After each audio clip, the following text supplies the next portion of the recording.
Chapter का नाम triangle, exercise 7.1 class 9 question number 8 आपको दिख रहा है।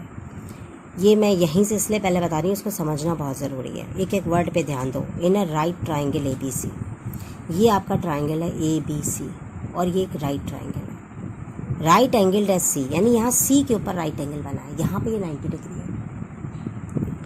M is the midpoint of hypotenuse A B, तो इस पे जब यहाँ ये 90 डिग्री है तो ये जो लाइन जा रही है ए बी, ये हाइपोटेन्यूज हो गई। इस हाइपोटेन्यूज का बीच का जो पॉइंट है वो है एम। बीच का पॉइंट एम अगर है, मिड पॉइंट है, यानी ए एम की वैल्यू किसके बराबर हो गई? एम बी के। कोई भी चीज़ मिड पॉइंट होगी तो ए एम जितना बड़ा होगा उतना ही बड़ा एम बी होगा। इसके बाद आगे लिखा हुआ है सी इज ज्वाइंड टू एम। अब सी को हमने एम से मिला दिया एंड प्रोड्यूस टू डी, और उसको और आगे भी ले गए हम डी तक। मतलब यहाँ से एक लाइन खींचनी शुरू करी, सी से एम तक गई, फिर एम से उसको हम आगे ले गए डी तक। Such that D M is equal to C M, इतनी दूर ले गए कि सी एम और डी एम की वैल्यू बराबर है। मतलब जितना लंबा ये है उतना ही लंबा ये है, यानी यहाँ से अगर सी डी लाइन जो जा रही है उसका भी मिड पॉइंट एम हो गया कॉन्स्ट्रक्शन के हिसाब से। पहले तो इन्होंने दिया कि ए एम जो है वो एम बी के बराबर है, अब ये कह रहे हैं हमने कॉन्स्ट्रक्शन किया और सी एम जो है वो एम डी के बराबर है। तो यहाँ पे चार चीज़ें आपको मिल गई। आपके पास आगे है point D is joint to point B. अब इस डी से हमने बी तक लाइन खींच के इसको मिला दी, तो इस तरह का फिगर बन गया। अब हमें यहाँ पर इतनी सारी चीज़ों को शो करना है। हाँ, तो अब हम एक के बाद एक इसको प्रूफ करेंगे।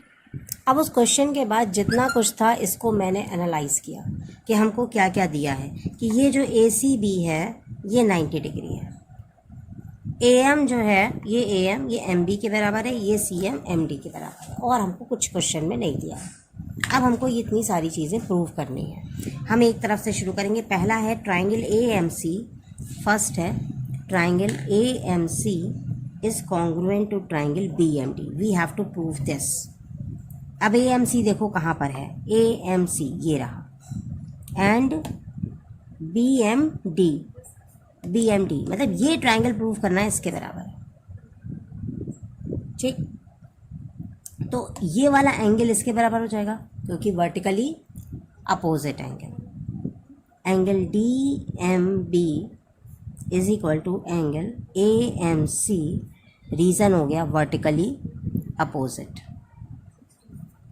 दूसरी चीज़, इस ट्राइंगल में ये साइड आ रही है और इस ट्राइंगल में ये साइड आ रही है और ये दोनों इक्वल है, यानी A M is equal to M B, ये गिवन है क्योंकि उसमें दिया है कि एम मिड पॉइंट है। इसी तरह इसमें ये आ रही है, इसमें ये आ रही है।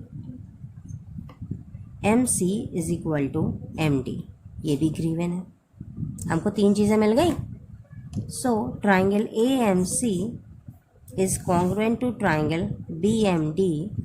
रीज़न हो गया एंगल साइड एंगल, यानी side angle side rule. First point आपका ख़त्म। अब सेकेंड आपको क्या प्रूफ करना है? सेकेंड आपको प्रूफ करना है triangle D B C is a right triangle. D B C ये एंगल भी राइट है।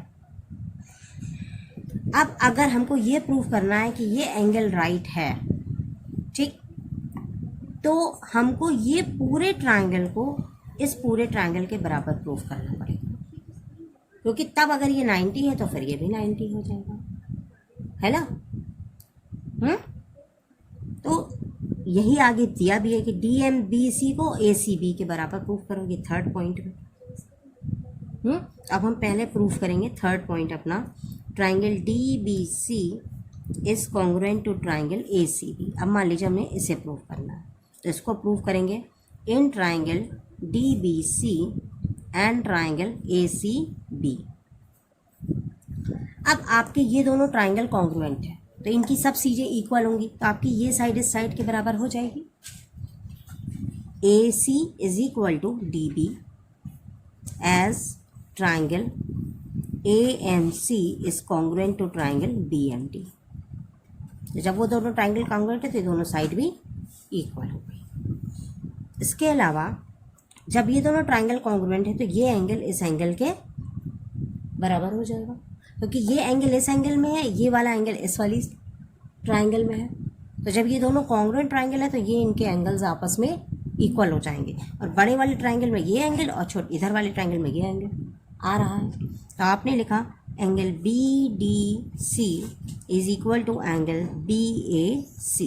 प्रूव्ड अबव लिख दो, काम खत्म, प्रूव्ड अबव। अब ये जो साइड आ रही है बी सी आपकी देखिए इस ट्राइंगल में भी आ रही है, और ये साइड आपकी इस ट्राइंगल में भी आ रही है, तो ये कॉमन हो गई। B C is equal to B C, ये आपका रीजन हो गया कॉमन। आपको फिर से 3 चीज़ें मिल गई।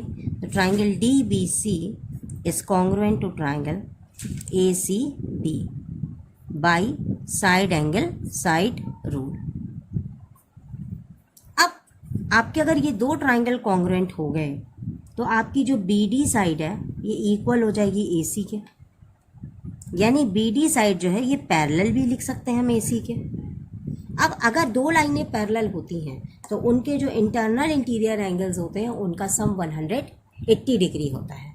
So triangle D B C plus triangle B C A is equal to 180 degree. Reason हो गया sum of interior angles, sum of interior angles. तो आपका एक एंगल 90 डिग्री है, दूसरा एंगल आपको पता नहीं है, D B C is equal to 180। तो यहाँ से आपका आ गया D B C is equal to 90 degree. यही आपको प्रूफ करना था कि ये एक 90 डिग्री है, तो ये प्रूफ हो गया आपका। इसके बाद है आपको प्रूफ करना है कि सी एम जो है वो हाफ है ए बी का, यानी सी एम आपकी लाइन जा रही है वो ये जा रही है सी एम ये, और ए बी की लाइन ये जा रही है। तो आपने यहाँ ऊपर देखा है कि ए एम जो है वो एम बी के बराबर है, और सी एम जो है वो डी एम के बराबर है। उसके अलावा ए बी जो है वो बी सी डी के बराबर हो जाएगा, क्योंकि ये दोनों ट्राइंगल कॉन्ग्रुएंट है, तो ये पूरी लाइन इस पूरी लाइन के बराबर हो जाएगी। तो आपको यहाँ पे ए बी लाना है, तो ए बी आपकी वैल्यू किसके बराबर हो जाएगी? ए बी आपकी हो जाएगी A M plus M B, A M plus M B, ठीक है। और ए एम और एम बी जो है ये आपस में भी बराबर हो जाएंगे, तो हम इसको 2 टाइम्स सी एम लिख सकते हैं, क्योंकि ये चारों साइड्स आपस में बराबर हो जाएंगी।